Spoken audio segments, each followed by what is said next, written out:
Excuse-moi, j'ai perdu les os. Comme tu m'avais dit que pour 1 heure ou 2... Moi, j'ai dit ça. C'est un roman que j'ai lu un peu par hasard et il m'avait beaucoup touchée par certains côtés et notamment par l'entrée du roman qui raconte cette rencontre entre cette femme qui se veut libre, indépendante, sans attache et qui se trouve dont la vie est bouleversée par ce qui arrive à son voisin de palier dont la femme meurt en couche et à qui les voisins confient donc, leur petit garçon. Je vais me préparer. Qu'est-ce que je fais, moi? Je sais pas. Tu veux faire un dessin? Bah, ça veut dire quoi, ça? Oui ou non? Très vite, le livre partait sur une autre voie. Et donc, j'avais mis le bouquin de côté. Et puis un jour, Fanny Ardant, justement, qui jouait dans mon précédent film, était de passage à la maison. Et elle a vu ce livre sur mon bureau, que j'avais déposé. Et elle m'a dit « Ah, je l'ai lu, il est fait pour vous. Vous devriez en faire un film. » Alors là, ça m'a un peu interpellée. Et donc, je l'ai relu, du coup. Et je me suis dit qu'elle avait raison, qu'il fallait que je m'attache à cette première partie et que je ressente le film autour du personnage de Sandra et qu'il y avait sans doute quelque chose à en faire pour moi. Voilà. Ça va? Qu'est-ce que tu fais? Bah, je lisais. Enfin, j'essayais.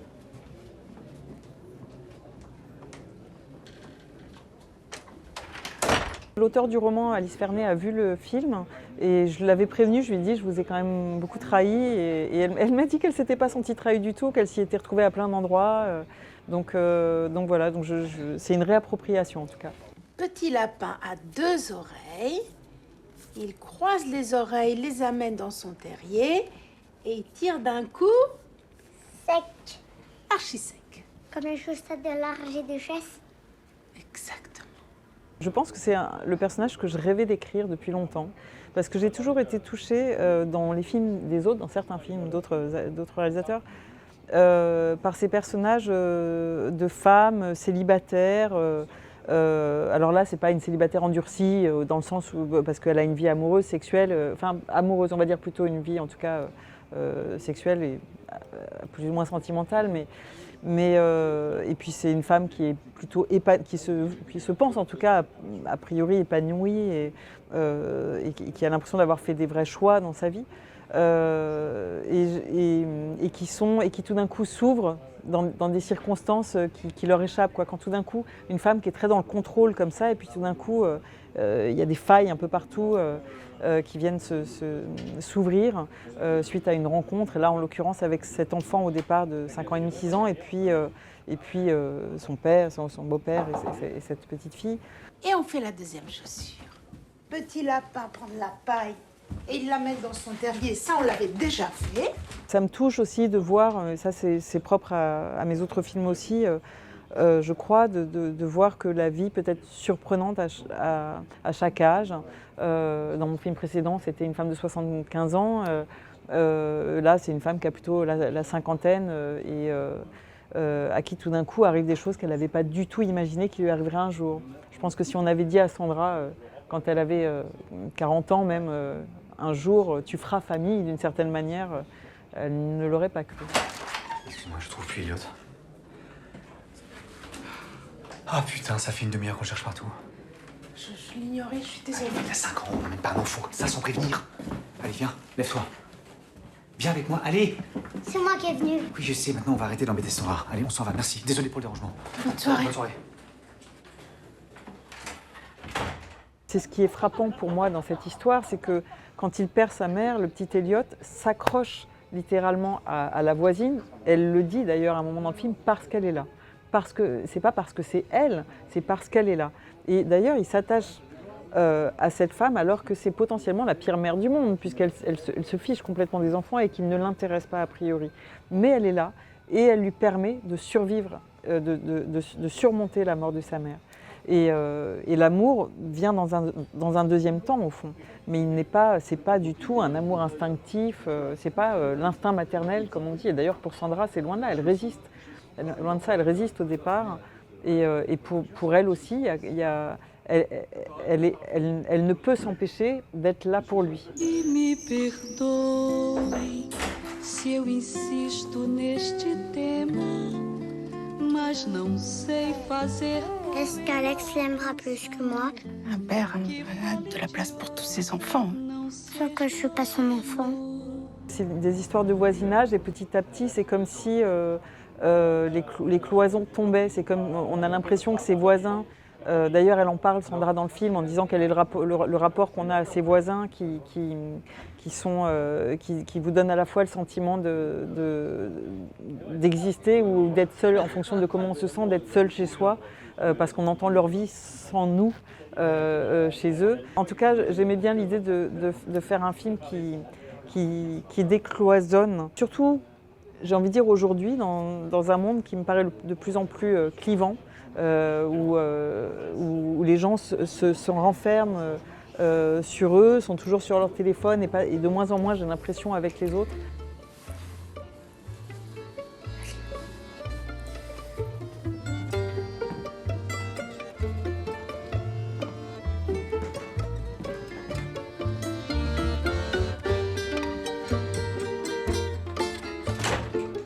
Ce qui me plaisait aussi, c'est de raconter comment, petit à petit, c'est finalement sur le palier que les choses les plus intimes sont dites aussi. Voilà, c'est dans cette espèce de sas, de no man's land où tout est possible.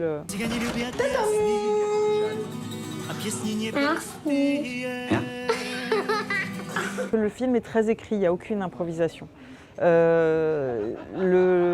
Des enfants qui peuvent apprendre un texte, il y en a pléthore. La qualité de César, quand je l'ai rencontré, et c'était le seul d'ailleurs dans tous ceux que j'ai rencontrés, on en a rencontré peut-être 150 ou 200, c'était qu'il avait une capacité d'écoute immense. Et que même face au silence, il restait là, présent, à l'écoute, en attente, avec plein de choses qui se passent dans ses yeux, de la malice. Enfin. C'est pas un animal, c'est pas un humain. C'est une plante. Non. Est-ce que tu en as dans ta chambre? Chez papa? Ouais, si tu veux. J'en ai 2. Ah, c'est des jouets. Non, non, il n'y en a pas 2 des jouets chez son père. Il y en a 250, il y a des tonnes de jouets tout neufs, il y a des tonnes de vêtements, il y a des bonbons. Bon, ok, on a pigé, c'est pas des jouets. Il avait 5 ans et demi quand je l'ai rencontré. Puis aussi, il avait une grande qualité, c'était ses parents. Il était extrêmement bien entouré, avec des gens qui ne projetaient absolument rien pour lui dans le milieu du cinéma, qui étaient des gens qui n'ont rien à voir. Et en fait, c'est pas rien. Les parents sont aussi importants quand on fait un casting d'enfants. Sur le plateau, il avait des acteurs. Ce qui était compliqué, c'est qu'il avait des acteurs autour de lui qui étaient à la fois très généreux, donc ça c'était formidable, mais en même temps pas du tout constants. Parce que c'est pas des métronomes Valéria, Pio, ouais, c'est des gens, voilà, il faut plutôt les tenir dans la plupart du temps. Mais il s'est adapté à tout ça, il les a regardés vivre avec une certaine curiosité. Mais en tout cas, il avait en face de lui des gens qui l'aidaient, qui le portaient. Tu donnes ta langue au chat? Bah, ça dépend du chat, hein. Mais allez. Ok, je donne ma langue au chat. Des mouches mortes. C'est vrai, j'ai commencé une collection. Attends. C'est pas un animal, une mouche? Pas quand elle est morte. Ensuite, il y a toutes sortes de manières, ça dépend des jours. C'est-à-dire que, évidemment, parfois le plus compliqué, c'était de lui faire garder l'énergie parce qu'il y a la fatigue. Et il avait toujours l'enthousiasme, ça c'était toujours... et puis il avait envie d'y arriver, quoi. Il était très volontaire. Mais parfois, quand il était un peu à côté de la plaque, j'utilisais aussi des subterfuges. C'est-à-dire parfois on était dans du jeu pur, vraiment comme avec des adultes. Et puis de temps en temps, quand il n'arrivait pas à dire une phrase, j'y allais au perroquet, comme on dit. Donc il y avait la caméra sur lui. Les autres acteurs étaient parfois même déjà partis. Et puis je lui demandais de répéter après moi, je lui donnais le ton. Et tant que je n'avais pas la phrase avec le ton comme je l'imaginais, on recommençait. Et puis de temps en temps, même dans la répétition, il y avait des choses qui sortaient qui étaient imprévues dans sa manière. Et puis ça le faisait marrer. Alors par exemple, si un chasseur tue un sanglier, il ne peut pas dire qu'il va manger un sanglier parce que selon toi, un sanglier, quand il est mort, c'est plus un sanglier. Sauf que le sanglier, c'est pas un insecte. Mais ça, c'est toi qui le dis. Qui a décrété un jour que le sanglier s'appelait sanglier et pas araignée? L'araignée, c'est pas un insecte. Elle a vu pas l'araignée. Alors Spider-Man, c'est quoi? C'est un sanglier. L'ultime étape, c'est le montage. C'est-à-dire que j'ai une monteuse formidable qui s'appelle Christelle de Winter, avec qui je travaille déjà depuis 3 films. Et on est allé chercher, alors c'est valable pour lui comme pour des acteurs comme Valéria qui qui donnent énormément de choses, de grandes variations. Donc pour tenir un fil de personnage, ça demande beaucoup de travail de montage. Voilà. Donc la direction d'acteur, elle n'est pas uniforme en fait. Il faut que je te dise quelque chose de très triste au sujet de maman. Je savais que ça allait être compliqué pour Pio parce que c'est une scène où c'est très dur de devoir annoncer à un enfant à la fois de devoir raconter la naissance de sa petite sœur en l'occurrence et la mort de sa mère. Enfin, c'est une situation c'est l'enfer quoi. Donc pour Pio c'était complexe. Pour l'enfant au fond, de toute façon j'avais fait un choix qui était d'être hors champ sur une partie de la scène et d'être sur le personnage de Valéria. Et je n'ai pas filmé. Il y a des choses que je n'ai pas filmées sur l'enfant. Je savais que je serais sur Valéria à ce moment-là. Et pour moi, il était plus fort d'être dans le point de vue de celle qui est témoin de ce qui se passe entre le beau-père et le fils, et le beau-fils. Il y avait un vrai choix de mise en scène de toute façon à la base. Et ensuite, Pio est allé chercher en lui quelque chose qu'il n'avait peut-être jamais trouvé d'ailleurs auparavant, ou jamais cherché auparavant dans aucun des films dans lesquels il avait tourné. Mais je dois dire qu'il m'a impressionné aussi parce qu'il est allé fouiller. Voilà, il a trouvé, je crois. Chaque film raconte aussi une étape de mon histoire, forcément. Et si je revois aujourd'hui mon premier film, j'ai l'impression vraiment d'un film d'adolescente. Je l'ai fait, j'avais une trentaine d'années, mais là, c'est mon premier film. On va dire, j'étais déjà mère quand j'ai fait Les Jeunes Amants, mais c'est mon premier film de maman. Typiquement, vraiment de manière très. Si j'avais pas éprouvé justement la force de l'attachement avec mon propre enfant, ma propre fille, j'aurais pas pu faire ce film-là, pas comme ça en tout cas. On fait la course? J'ai pas envie de faire la course, vas-y toi. Tu connais rien au petit garçon, t'as pas d'enfant. Je pense que des acteurs comme ceux-là, et notamment une actrice comme Valéria, j'aurais pas su l'emmener de cette manière-là, parce que c'est vraiment un contre-emploi pour elle, et il m'a fallu la tenir. Enfin, on a bataillé beaucoup sur le film, et je pense que j'aurais pas eu cette force-là de tenir bon face à elle, si ça avait été mon premier film. L'enfant de Zana est de retour. C'est beaucoup trop tôt. Je piétine le passé. Ta mission, c'est d'être heureux. Valéria, je rêvais de travailler avec elle depuis très longtemps, parce que c'est une actrice que j'admire profondément. Moi, j'ai adopté ma fille, Valéria a adopté des enfants, et c'est un peu aussi, à un moment, elle est intervenue dans mon processus d'adoption, à un moment un peu clé, et donc du coup, on a un lien autour des enfants. De ce point de vue-là, donc il y avait quelque chose il y avait une résonance pour nous deux. En tout cas dans ce mouvement d'aller la chercher. Et puis la raison artistique essentielle, c'est que je voulais une actrice parce que c'est un contre-emploi a priori pour Valéria, qui d'emblée a plutôt un attrait très grand pour les enfants, est une actrice, est un personnage, enfin même dans la vie, est quelqu'un qui est plutôt très généreuse, expansive, donc l'inverse de mon personnage. Mais ça me paraissait plus simple de prendre une actrice, puisque c'est le chemin de Sandra dans le film. C'est quelqu'un qui est très en contrôle et en retenue et qui va petit à petit s'ouvrir. Ça me paraissait plus simple d'avoir une actrice qui avait ça en soi, cette capacité à s'ouvrir et de retenir les chevaux pendant une grande partie du film, plutôt que de prendre une actrice qui soit d'emblée beaucoup plus cérébrale et en retenue, et qui doivent inventer cette générosité, cet attrait pour les enfants, parce qu'elle est en lâchage total sur la fin du film. Et voilà, donc je trouvais ça plus joli d'avoir quelqu'un dont on sent que quelque chose bouillonne à l'intérieur, mais qui est contenu en permanence. Et c'est le cas de Valéria. Ma vie, c'est un fagot de merde. Il y a de la merde, d'accord. Il y a aussi une petite fille magnifique. Il y a ton lien avec Elliot. Je l'ai construit autour de Valéria. C'est elle que je suis allée chercher en premier.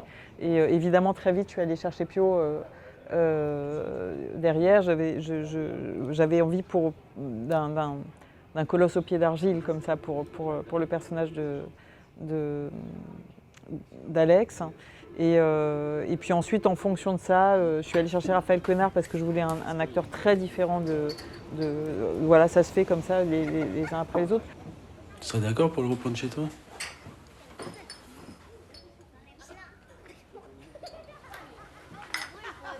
T'es sérieux? Oui, ça m'arrive, oui, figure-toi. Mais il y a un truc qui t'inquiète? T'as un problème de santé? Ah, t'aimerais bien te débarrasser de moi? Raphaël, il faut gommer son espèce d'enthousiasme permanent et puis lui aussi il a souffert, mais c'était joyeux quand même parce que ça lui plaisait de travailler comme ça, mais il aime tellement l'improvisation, il aime tellement rajouter des petits mots partout et tout ça que j'ai eu de cesse de le retenir en permanence. Voilà, c'était épique comme tournage. J'imagine. Ouais. Elliot, il reste mon fils à 100%, il ne s'agit pas de l'adopter d'ailleurs. Il n'y voit pas une déclaration d'amour. Hein.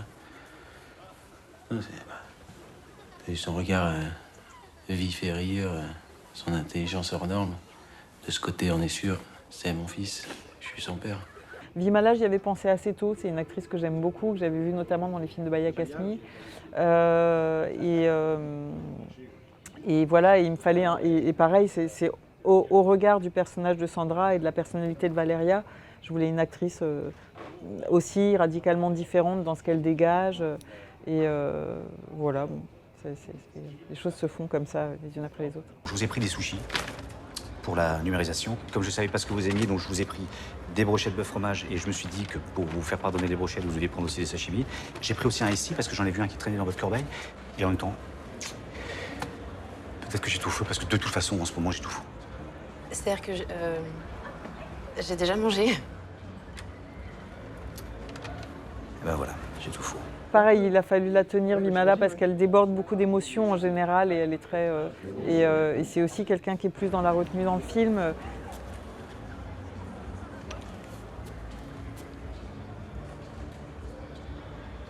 Ah bon? Pourquoi pas?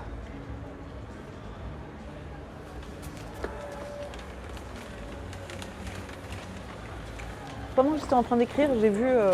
Alors le film n'est pas chapitré comme ça, mais j'ai vu un film d'Almodovar qui s'appelle Madres Paralelas, et dans lequel il y avait des ellipses qui étaient tellement énormes et qui fonctionnaient super bien. Alors c'est pas le premier film que je vois avec des grandes ellipses qui fonctionnent, mais je trouvais qu'il se permettait des choses. Tout d'un coup, des personnages qui étaient fâchés, et puis séquence d'après, 3 mois plus tard, les personnages ne sont plus fâchés, on n'a pas assisté à la réconciliation. Et pourtant, on l'accepte, voilà. Et donc, je crois que ça a pas mal impacté un moment dans mon écriture, mais c'était aussi parce que, aussi et surtout, je dirais, parce que je voulais marquer à la fois les étapes, évidemment, cette petite fille qui grandit, qui marque les étapes de l'attachement, qui est donc le sujet du film, mais aussi les étapes du deuil pour le personnage incarné par Pio Marmaille. Et puis il y a Emilia. Il y a même l'ex de ta femme qui ressemble à personne. Et ce qui me frappe, moi, depuis que je suis mère, c'est à quel point, quand on a des enfants, à quel point les enfants marquent le temps. C'est marrant parce que mes films marquent un peu les années. Je sais que tel film est sorti en telle année, mais sinon je ne sais plus dire quand est-ce que j'ai fait tel voyage à tel endroit. Je suis nulle pour ça. Mais depuis que j'ai ma fille, il y a l'entrée en maternelle, les premiers pas, la première fois qu'elle a parlé et tout ça. Et en fait, tous ces petits progrès que feront les enfants, même quand ils passent de la bouillie au solide, enfin, c'est des étapes qui sont irréversibles. Comment les enfants grandissent marquait bien aussi toutes ces étapes de l'attachement. Enfin voilà, il y avait quelque chose comme d'écran à chaque fois que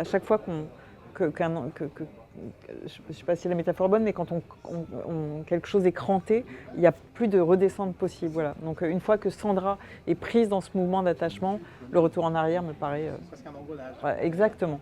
Il n'y a que de l'amour dans ta vie, Alex. Il y a toi aussi dans mon petit fagot. Je ne sais jamais à quoi mon film va ressembler.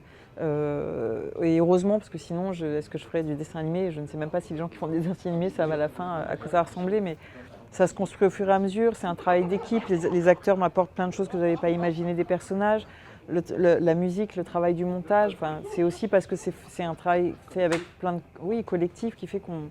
heureusement que le film ne ressemble pas... Enfin, heureusement que je ne sais pas à quoi va ressembler mon film quand je vais le terminer.